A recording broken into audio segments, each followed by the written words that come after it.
Hello friends, कैसे हैं आप सभी। आई होप आप सभी लोग स्वस्थ होंगे।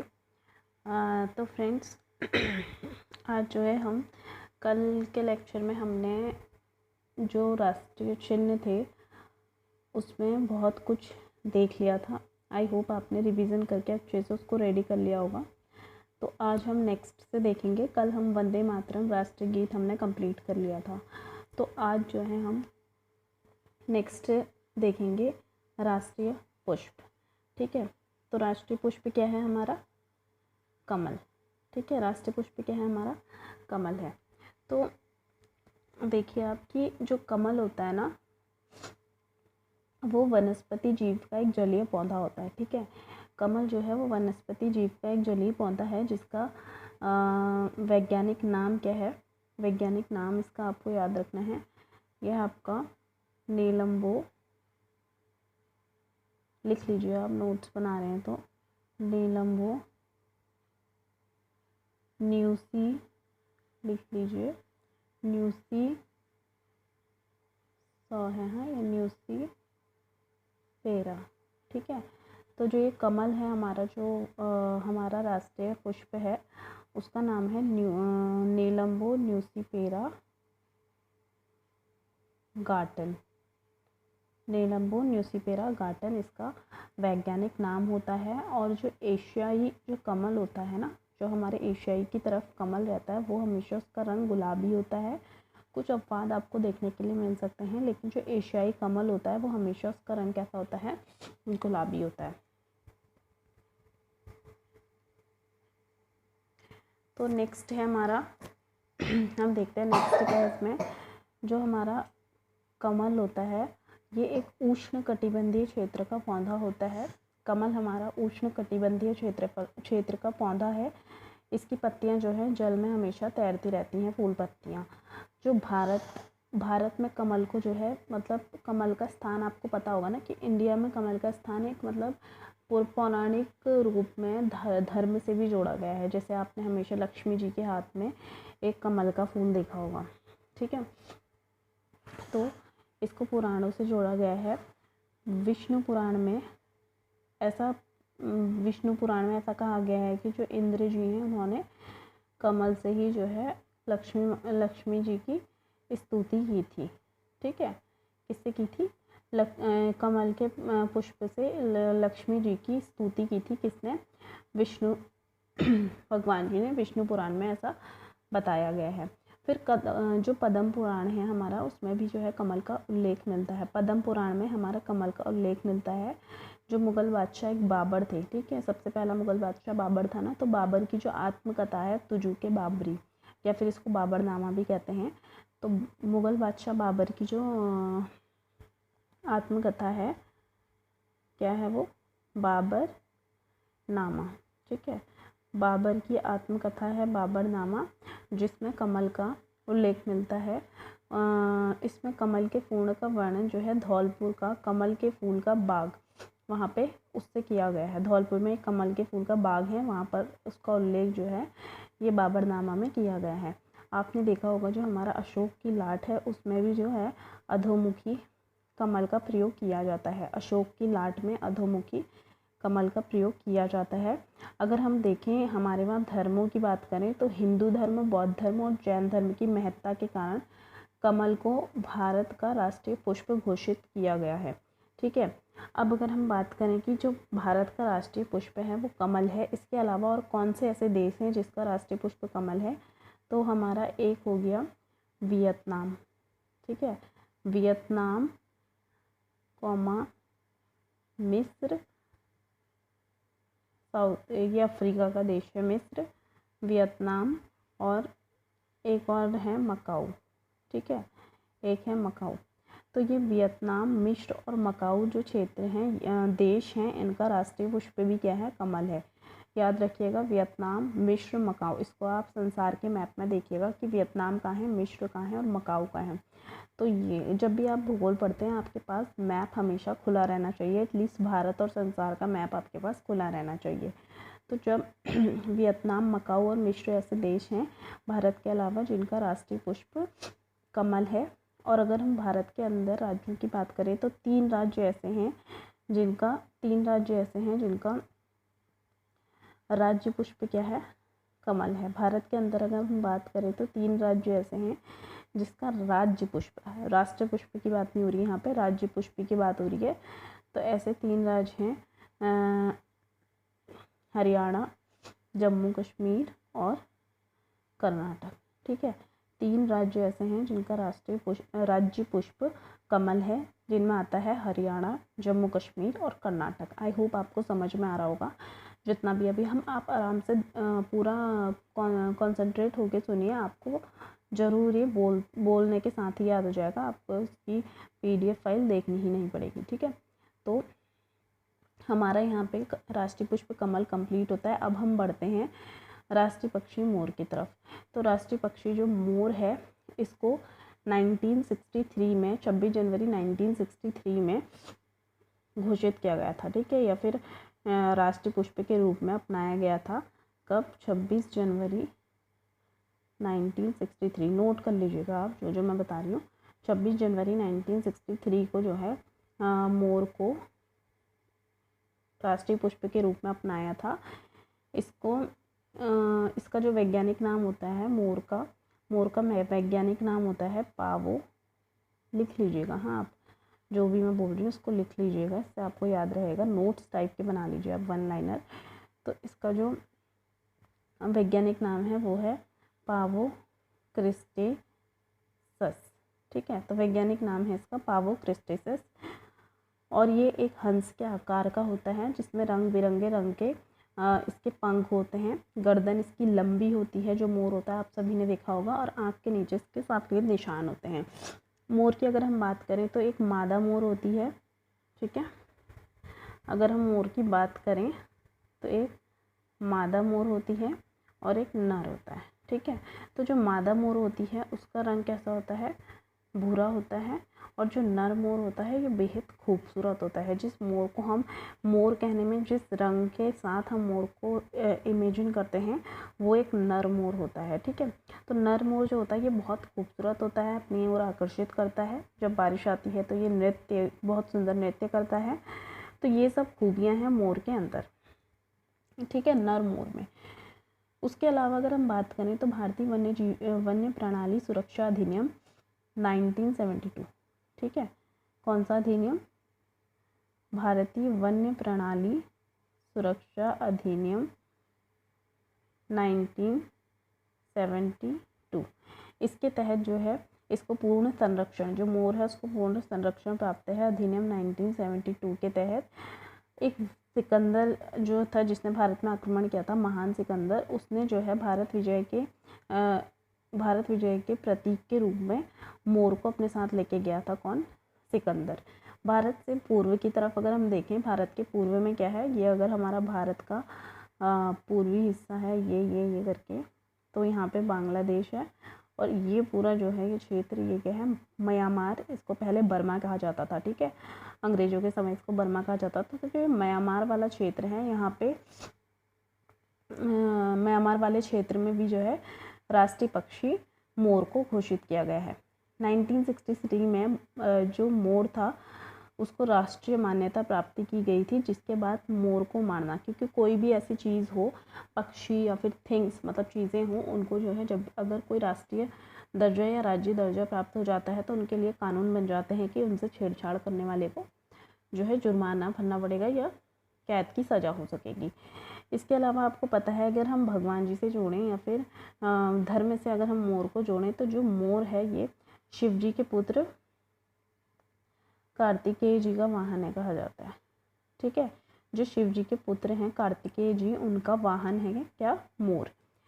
अब नेक्स्ट हम देखते हैं राष्ट्रीय फल आम। क्या देखते हैं हम? राष्ट्रीय फल आम। तो आम कैसा होता है? आम आपको पता है ये गर्मियों का एक फल है जिसका वैज्ञानिक नाम है मोनिगीफेरा इंडिका। ठीक है, आम जो होता है इसका लिखिए, आप इसको नोट्स बनाइए कि आम का वैज्ञानिक नाम क्या है। तो आम का वैज्ञानिक नाम है मोनिगीफेरा इंडिका। इंडिका तो आपको पता ही था, लेकिन मोनिकीफेरा इसमें ऐड कर लीजिए, मोनिकीफेरा इंडिका। भारत में जो आम है वो पहाड़ी क्षेत्र, क्योंकि पहाड़ में जलवायु थोड़ी ठंडी होती है, तो पहाड़ी क्षेत्र को छोड़ के बाकी सारे एरिया में आम की पैदावार हमारे वहाँ होती है।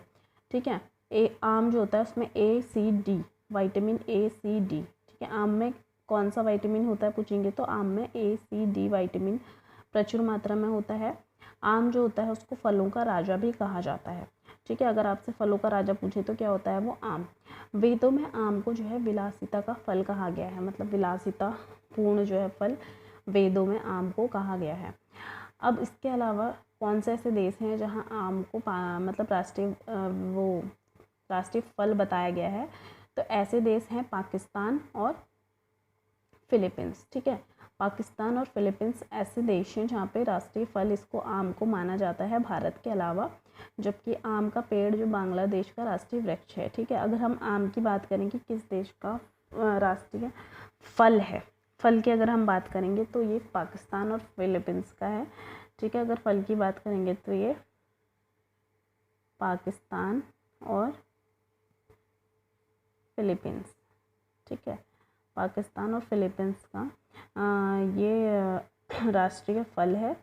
और अगर हम बात करें कि आम का वृक्ष किस देश का राष्ट्रीय वृक्ष है, तो वो हमारा हो जाएगा कहाँ का है, बांग्लादेश का। ठीक है, बांग्लादेश का राष्ट्रीय वृक्ष क्या है, आम का पेड़ है। 4000 वर्ष पहले भारत ने ही सर्वप्रथम आम के पेड़ की बागवानी शुरू की थी। भारत में सर्वप्रथम उत्पादित कलमी आम कहाँ मिलता है, मालगोवा में मिलता है। ठीक है, अब हम थोड़ा आम की किस्मों के बारे में जानें तो एक अल्फांसो आम होता है, आपने सुना होगा अल्फांसो आम। ये जो है रत्नागिरी, रायगढ़, महाराष्ट्र में पाया जाता है। दशहरी आम की बात करें तो ये महिलाबाद, लखनऊ। दशहरी आम तो आप सब खूब खाते होंगे, तो दशहरी आम जो है महिलाबाद, लखनऊ में है। लंगड़ा आम की प्रचुरता का क्षेत्र है वाराणसी, उत्तर प्रदेश में लंगड़ा आम। केसर की बात करें तो जूनागढ़, गुजरात में। हिमसागर, मुर्शिदाबाद, पश्चिम बंगाल में। और नीलम जो प्रजाति होती है आम की वो हैदराबाद, तेलंगाना में पाई जाती है। ठीक है, तो ये हमारा राष्ट्रीय फल आम की भी बात हो गई। अब नेक्स्ट में हमारा आता है राष्ट्रीय वृक्ष बरगद। राष्ट्रीय वृक्ष बरगद जो होता है ये एक विशाल वृक्ष होता है जिसका वैज्ञानिक नाम क्या है, इसका वैज्ञानिक नाम है लिखिए फाइकस बैगालेंसिस। ठीक है, क्या है इसका वैज्ञानिक नाम, फाइकस बैगालेंसिस। ठीक है, इसका जो वैज्ञानिक नाम है यह है फाइका बैगालेंसिस। किसका नाम है, फाइका बैगालेंसिस। तो फाइकस बैगालेंसिस जो नाम है ये राष्ट्रीय, हमारे भारत का जो राष्ट्रीय वृक्ष है बरगद, भारत का जो राष्ट्रीय वृक्ष बरगद है उसका नाम है फाइकस बैगालेंसिस, एक वैज्ञानिक नाम है। ठीक है, तो बरगद का जो पेड़ होता है उसका एक फल होता है, उसमें ना छोटे छोटे फल लगते हैं, छोटे छोटे से क्या लगते हैं, फ्रूट्स या फिर फल लगते हैं जो कि साइज़ में बहुत छोटे होते हैं और रेड कलर के ये देखने के लिए मिलते हैं। इसके अलावा हम बात करें कि पत्ती और शाखाओं को तोड़ने में, जब हम बरगद के पेड़ की पत्ती या शाखा में चीरा भी लगाते हैं तो हमें उसमें लेटेक्स प्राप्त होता है। लेटेक्स जो होता है वो रबर होता है। ठीक है, तो लेटेक्स प्राप्त होता है और ये जो बरगद का पेड़ है ये रात में ऑक्सीजन छोड़ता है। ठीक है, ये रात में ऑक्सीजन देता है बरगद का पेड़। तो ये शायद जितनी कंडीशन हमने पढ़ी यही सब कंडीशंस होंगी जिसने बरगद को राष्ट्रीय वृक्ष बनाने के लिए प्रेरित किया होगा, जिन खूबियों ने। ठीक है, इसके बाद नेक्स्ट हमारा आता है बरगद के बाद, राष्ट्रीय वृक्ष बरगद के बाद आता है राष्ट्रीय पशु बाघ। ठीक है, तो बाघ की अगर हम बात करें तो बाघ का नाम आपको, साइंटिफिक नेम आपको बाघ का पता होगा, पैंथरा नाम से तो जानते ही हैं बाघ को, है ना, पैंथरा नाम। तो पैंथरा टाइग्रिस लिन्नायस। ठीक है, अगर हम राष्ट्रीय पशु बाघ की बात करें तो इसका जो वैज्ञानिक नाम है वो है पैंथरा टाइग्रिस लिन्नायस। पैंथरा टाइग्रिस लिख लीजिए आप कि भारत के राष्ट्रीय पशु बाघ का वैज्ञानिक नाम क्या है, तो पैंथरा टाइग्रिस लिन्नायस है। ये पीले रंग का धारीदार लोम, आपने देखा होगा कि बाघ जो है येलो वाइट इस टाइप के कलर का होता है, जिसमें कैसी होती है, जिसमें ब्लैक कलर की सी ऐसे ऐसे करके पट्टियाँ पाई जाती हैं। ठीक है, हल्के ऑरेंज या येलो कलर कह सकते हैं, उसमें ब्लैक कलर की पट्टियाँ पाई जाती हैं टाइगर की। अगर हम बात करें तो भारत में पाई जाने वाली जो प्रजाति है, जो बाघ भारत में पाए जाते हैं, उसको बंगाल का टाइगर, रॉयल बंगाल टाइगर भी कहा जाता है। ठीक है, उसको क्या तो जो भारत का जो बाघ है जिसे राष्ट्रीय पशु घोषित किया गया है, इसको रॉयल बंगाल टाइगर के नाम से जाना जाता है। तो जो हमारा बाघ है, जो हम इसको हमने राष्ट्रीय पशु क्यों लिया कहेंगे तो इसको राष्ट्रीय पशु इसलिए लिया है क्योंकि एक तो ये हमारे वहाँ पे पाया जाता है भारत में। ठीक है, उसके अलावा शालीनता, दृढ़ता, फुर्ती और अपार शक्ति के कारण राष्ट्रीय पशु इसे घोषित किया गया है। ठीक है, 1972 में बाघ को राष्ट्रीय पशु घोषित किया गया था। तो कब किया गया था बाघ को राष्ट्रीय पशु घोषित? 1972 में। ठीक है, बाघ को राष्ट्रीय पशु घोषित कब किया गया था? 1972 में घोषित किया गया था बाघ को राष्ट्रीय पशु। वैसे अगर एक बात अगर हम आपको बताएं तो जो बाघ है उसको राष्ट्रीय पशु पता कब घोषित किया गया था? 1972 में। उसके अलावा भारत सरकार द्वारा बाघ परियोजना कब प्रारंभ की गई, क्वेश्चन आता है। ठीक है, बाघ से रिलेटेड ये क्वेश्चन आता है कि भारत सरकार द्वारा कब, भारत सरकार द्वारा जो ये बाघ परियोजना है ये कब प्रारंभ की गई? तो इसका जो बाहर आया है ये आया है 1 अप्रैल 1973 को। ठीक है, तो 1 अप्रैल 1973 तक जब देखा गया कि बाघों की संख्या दिन प्रतिदिन घटती जा रही है, तो इस बाघों के संरक्षण के लिए जो है एक परियोजना चलाई गई, बाघ परियोजना। अब नीचे कर्नाटक के साथ मैसूर है, तो मैसूर के जो शासक थे टीपू सुल्तान को शेर मैसूर भी कहा जाता था। टीपू सुल्तान को शेर मैसूर भी कहा जाता था, जिसके शासनकाल में बाघ उनके। ठीक है, तो अगर क्वेश्चन आता है कि किस शासक के शासनकाल में प्रतीक चिन्ह के रूप में शेर को अपनाया है, बाघ को अपनाया है, तो यह है टीपू सुल्तान। ठीक है, टीपू सुल्तान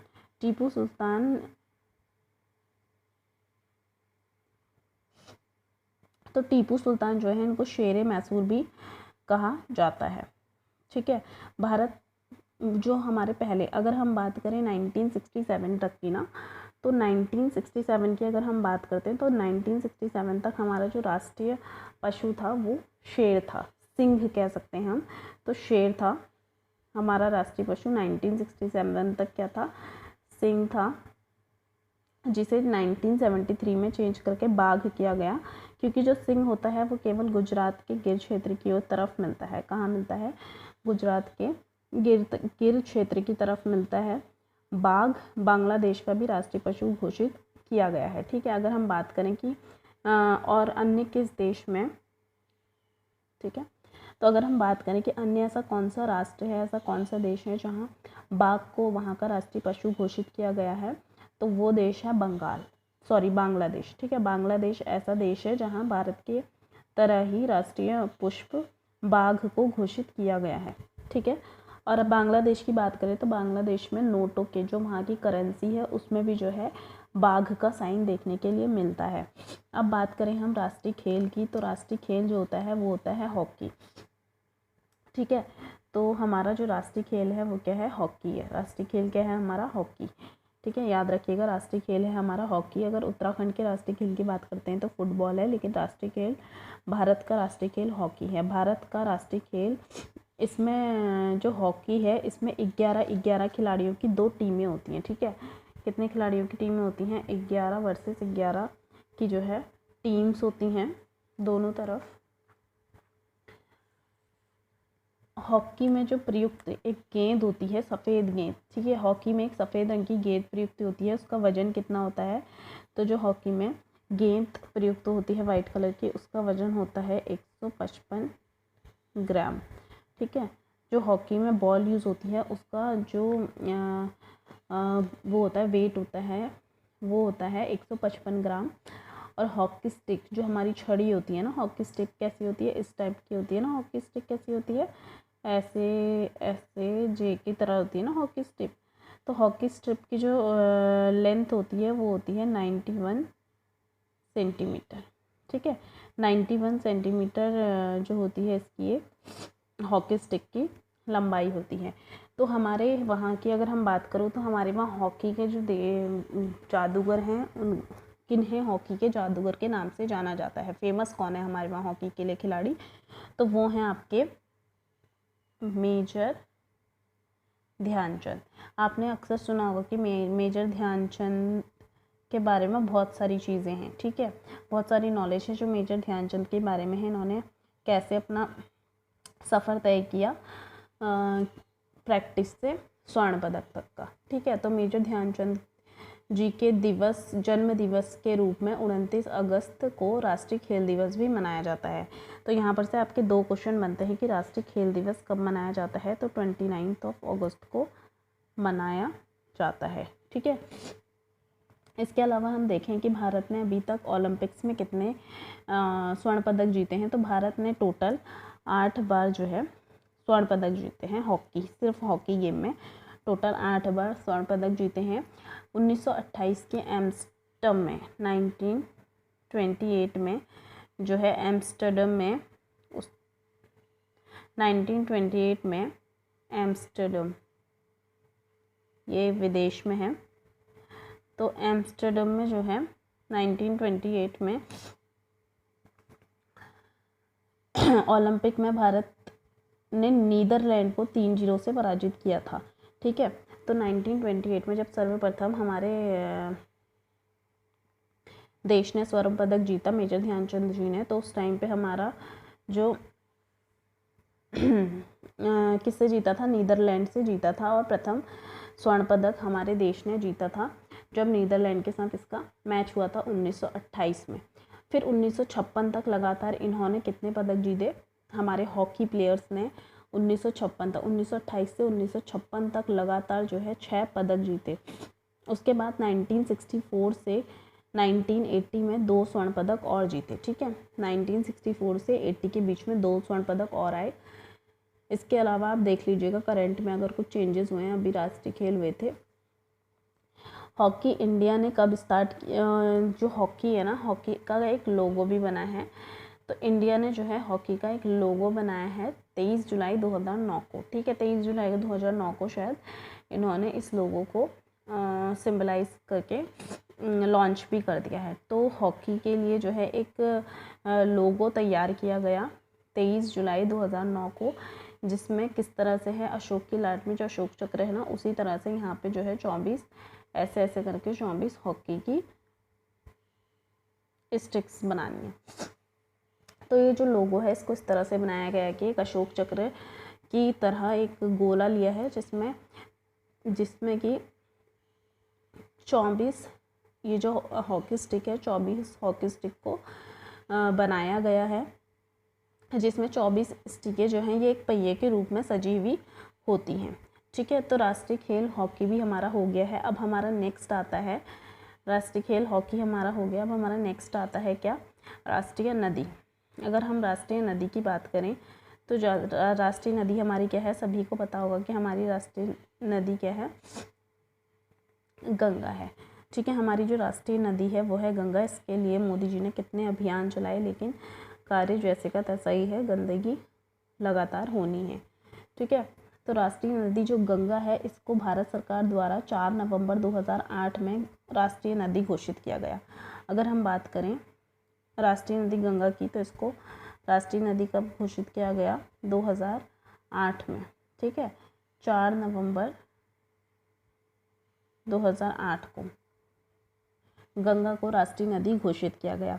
जो ये गंगा नदी है ये उत्तराखंड के गंगोत्री हिमनद से निकलती है, गोमुख उत्तरकाशी से, उत्तरकाशी में जो गोमुख है उस स्थान से निकलती है गंगा, और ये लगभग 25 किलोमीटर, ठीक है। लगभग जो गंगा है ये पूरे भारत का लगभग कितना किलोमीटर लंबी है, तो ये है 25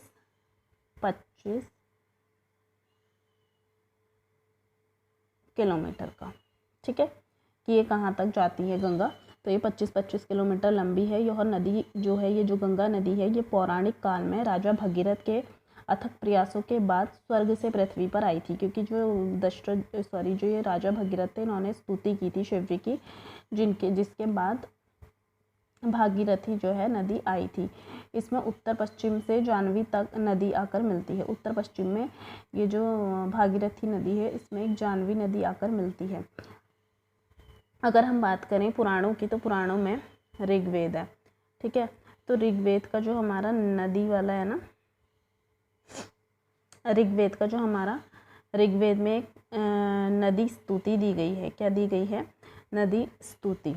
जो ऋग्वेद है इसमें नदी स्तुति है, जिसमें बताया गया है कि गंगा नदी का केवल एक बार उल्लेख किया गया है। जो नदी स्तुति है ऋग्वेद की, उसमें गंगा का केवल एक बार उल्लेख किया गया है।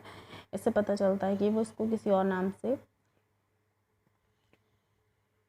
भी जानते होंगे या फिर इसका अपना वो नहीं होगा, केवल एक ही बार इन्होंने उसका वर्णन किया है गंगा नदी का, ठीक है। इसके बाद अगर हम बात करें 1986 की, तो 1986 में इलाहाबाद और हल्दिया के बीच, हल्दिया कहाँ है?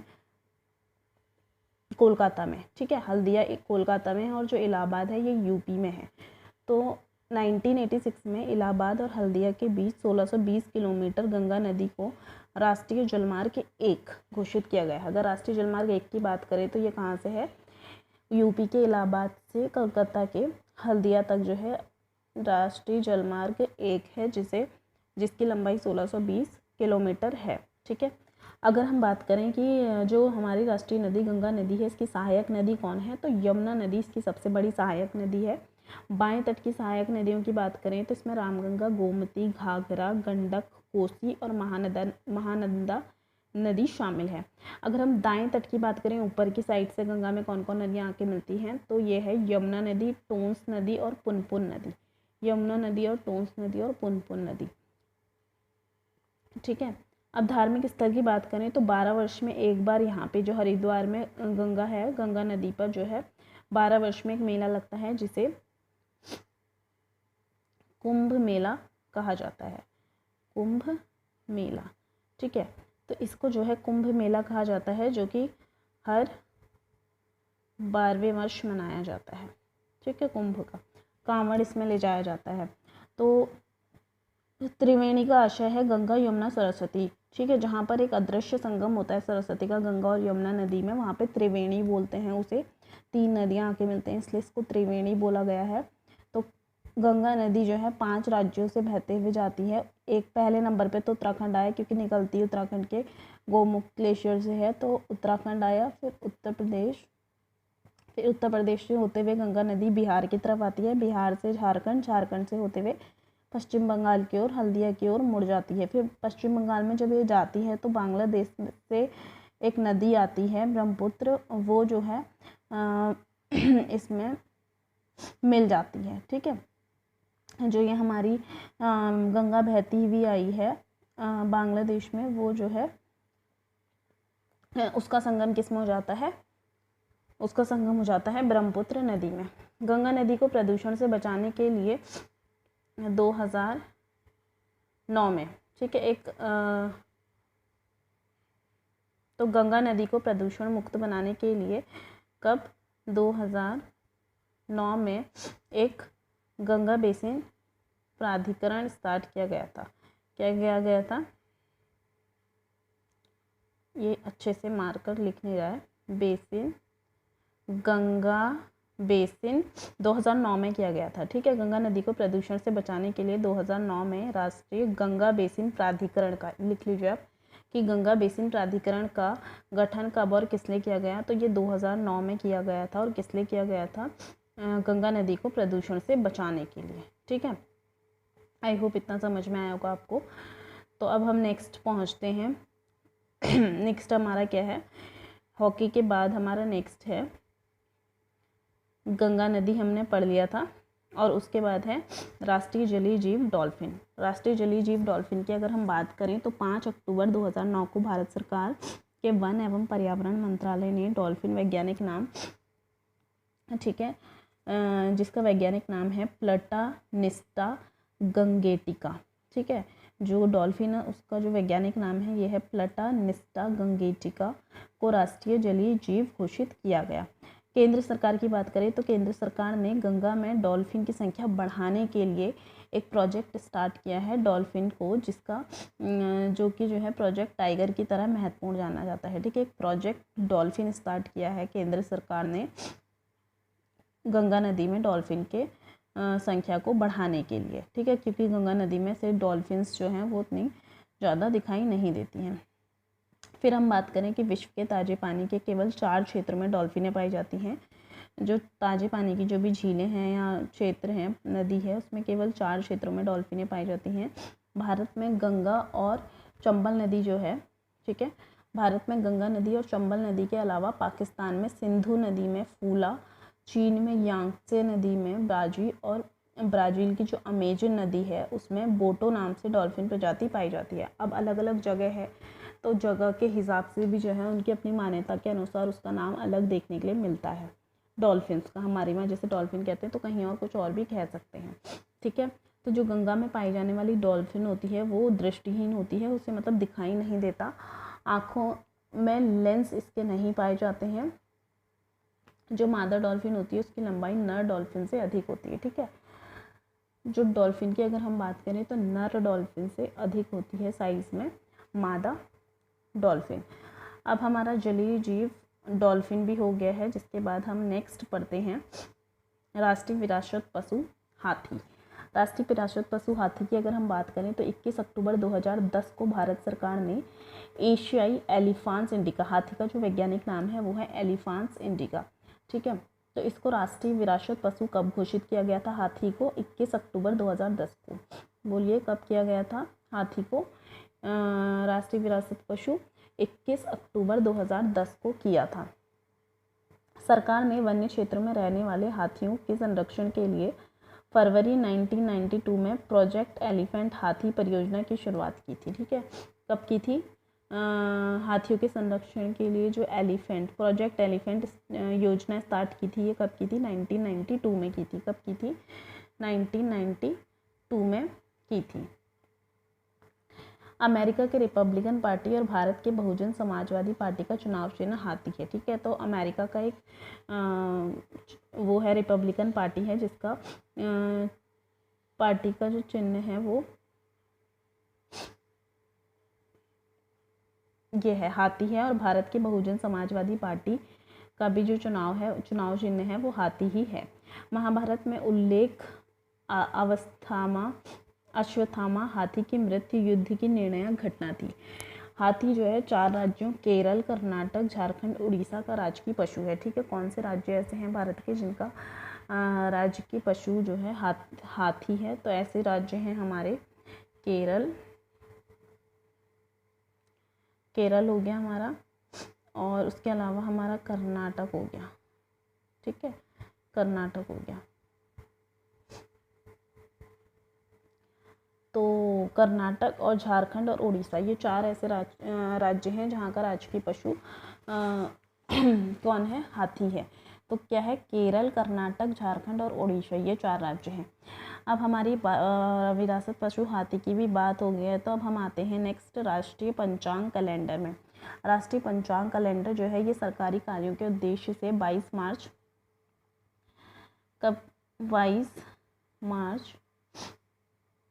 1957, ठीक है।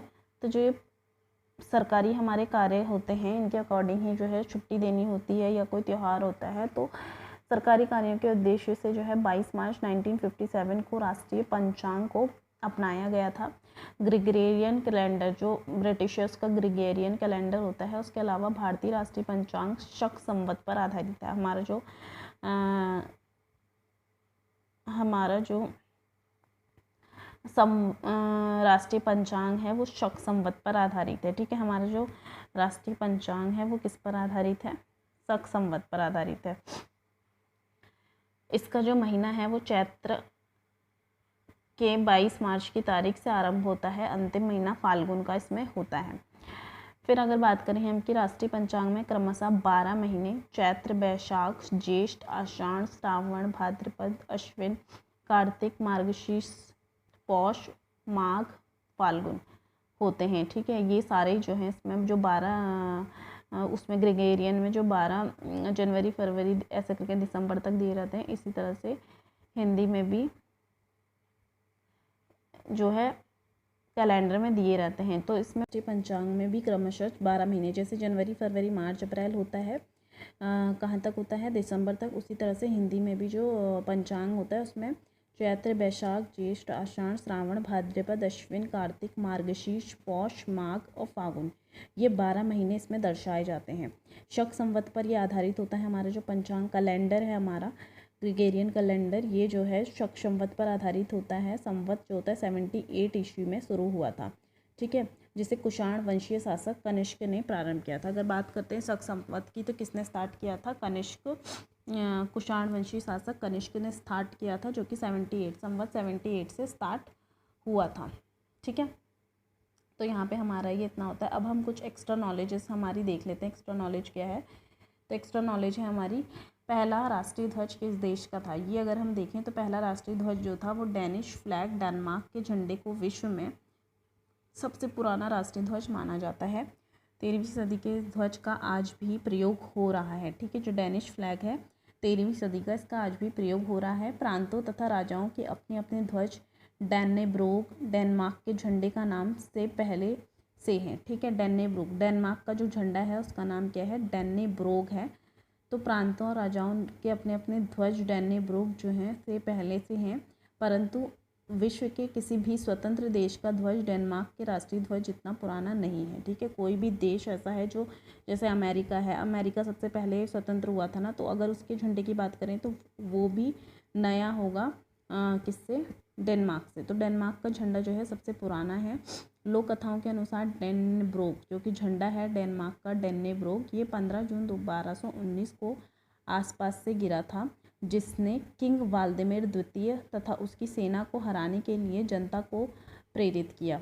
डेनमार्क के ध्वज का रंग लाल है, ठीक है। जो डेनमार्क का ध्वज है उसका रंग कैसा है? लाल है, जिसमें क्रॉस में सफ़ेद रंग की पट्टी है। ध्वज पर बना क्रॉस का डिज़ाइन जो है ये ईसाई धर्म का प्रतीक है।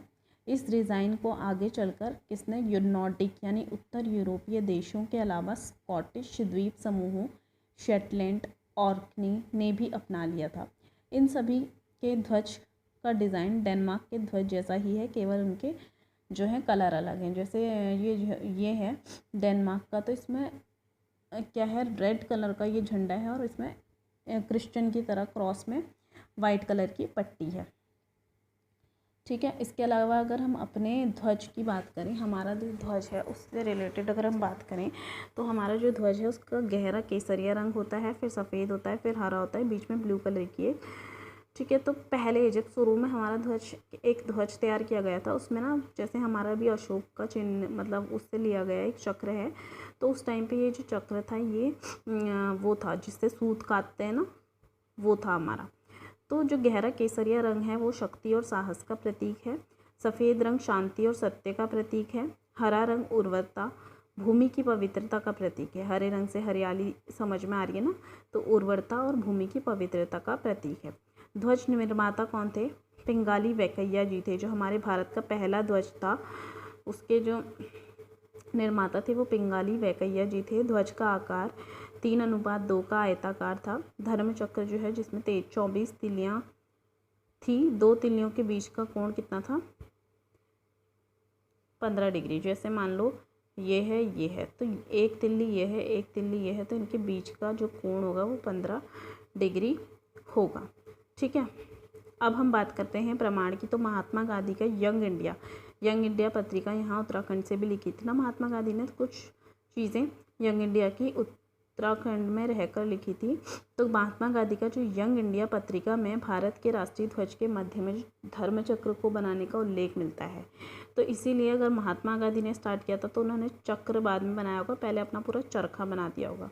झंडे के अध्ययन को, जो झंडे का अध्ययन होता है, अगर हम झंडों के बारे में पढ़ाई करते हैं तो उसको क्या कहते हैं? वैक्सिसोलॉजी कहते हैं, जिसका सीधा संबंध रोमन झंडे से होता है। वैक्सिसोलॉजी का सीधा संबंध किससे होता है?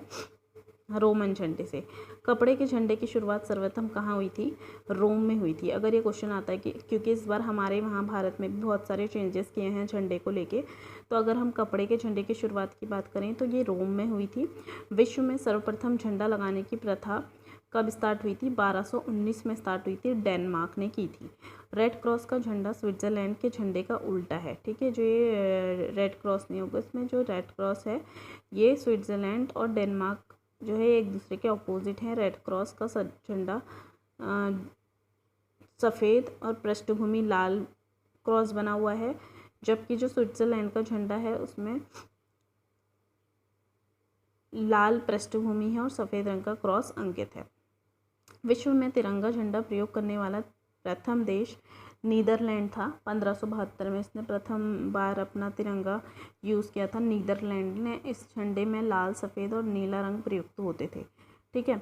अगर हम नेपाल के राष्ट्रीय ध्वज की बात करें तो ये 2 त्रिकोणों से बना हुआ है। नेपाल का जो राष्ट्रीय ध्वज है वो कैसे बना है? 2 त्रिकोणों से बना हुआ है। लीबिया के राष्ट्रीय ध्वज में केवल एक रंग हरा रंग होता है। जो लीबिया का राष्ट्रीय ध्वज होता है उसमें केवल एक ही रंग होता है, हरा रंग। इस पर कोई चिन्ह या डिज़ाइन नहीं होता है, ठीक है। जो ये लीबिया का राष्ट्रीय ध्वज है उसमें कोई चिन्ह या डिज़ाइन नहीं होता है, इसमें केवल एक हरा रंग होता है। साइप्रस के राष्ट्रीय ध्वज पर उस देश का भौगोलिक मानचित्र अंकित है, ठीक है। साइप्रस का जो एक राष्ट्रीय ध्वज है उस देश का भौगोलिक मानचित्र अंकित है। AK-47 राइफल को 2 अफ्रीकी देश मोजाम्बिक ने वर्ष 1983 में अपने राष्ट्रीय ध्वज में स्थान दिया था। जो AK-47 है उसको अफ्रीकी देश, एक अफ्रीका में एक देश है मोजाम्बिक, जिसने 1983 में अपने राष्ट्रीय ध्वज में से स्थान दिया था। अब एक बार हम राष्ट्रीय प्रतीक और चिन्ह देख लेते हैं कि कौन सा झंडा क्या चीज़ प्रदर्शित करता है। तो अगर हम बात करें काला झंडा की, तो काला झंडा विरोध का प्रदर्शन करता है। लाल झंडा खतरे या फिर क्रांति का प्रतीक होता है। सफ़ेद झंडा समर्पण का प्रतीक है। पीला झंडा संक्रामक रोगों का प्रतीक है, ठीक है। इसके अलावा अगर आधा झुका हुआ झंडा बांधते हैं तो इसका मतलब होता है कि राष्ट्रीय शोक का संकेत। जब भी राष्ट्रीय शोक होता है तो झंडे को आधा झुका दिया जाता है ना, तो वही चीज़ है।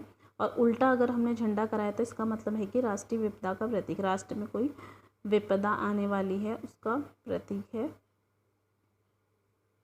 उल्टा झंडा, मतलब या फिर झंडे को थोड़ा सा उल्टा कर दिया। अगर बात करें चक्र की, तो प्रगति का प्रतीक, जो चक्र होता है वो प्रगति का प्रतीक होता है। कमल का जो फूल है वो सभ्यता और संस्कृति का प्रतीक है। ऑलिव यानी कि जैतून की शाखा शांति का प्रतीक है। सफ़ेद कबूतर शांति का प्रतीक है। जो वहाँ पर काली पट्टी होती है वो विरोध का संकेत है कि हम विरोध कर रहे हैं, ठीक है।